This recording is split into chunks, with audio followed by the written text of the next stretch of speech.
I was in a really horrible car accident when I was 12, and I definitely suffered from back pain because of the car accident.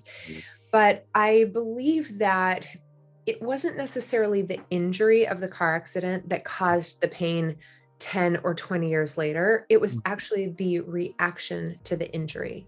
Ah, So when people get injured, they tend to stop moving or they tend to change their movement right, pattern. right. Um, so that causes a cumulative effect as well. Rather, the injury itself is usually the triggering event, but it's not necessarily what's still causing the pain months or years down the line. Interesting.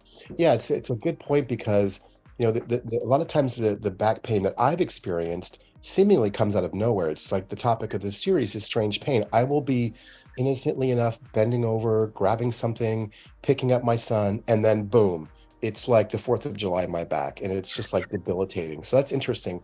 So, what do you think the biggest misconception about back pain is? Well, I think there are two really big misconceptions. The first, I think, is that people always assume that the main cause is a problem with the discs in the back. Now, don't get me wrong, a bulging or ruptured disc certainly can press on nerves and cause lots of pain. But there's a term that doctors like to diagnose pretty much everyone with. If you go in for an MRI, they say you have degenerative disc disease. Heard that before. I believe that that is the most inflammatory statement. To call degenerative discs a disease is just crazy to me because our discs get smaller over the period of our life. And they're meant to. And so I was actually filming an episode of a doctor's special with they were interviewing several like doctors on back pain, and we were all in the green room talking about it, and they were all talking about how if you do an MRI of 100 people, 90 of them are going to have degenerative disc disease, Right. but not 90 of them all have pain. So it's kind of like this catch-all diagnosis. Just because the discs are starting to compress does not mean there has to be pain. Our muscles are actually supposed to support the spine, not these little pillowy cushions between it.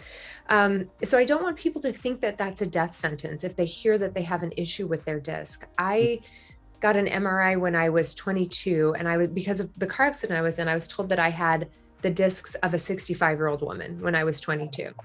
And I Wow. took that as, oh, I'm in trouble forever. It's just going to get Totally. worse. But Totally.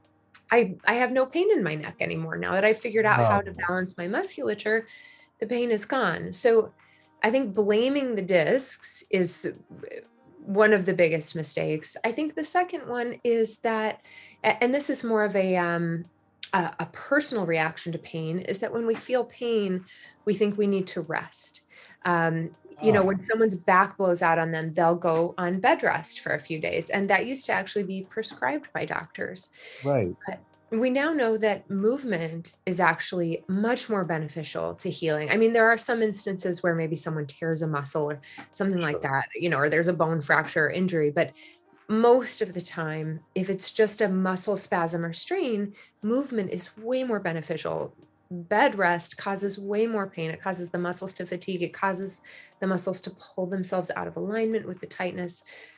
So bed rest for back pain is one of the biggest mistakes people make.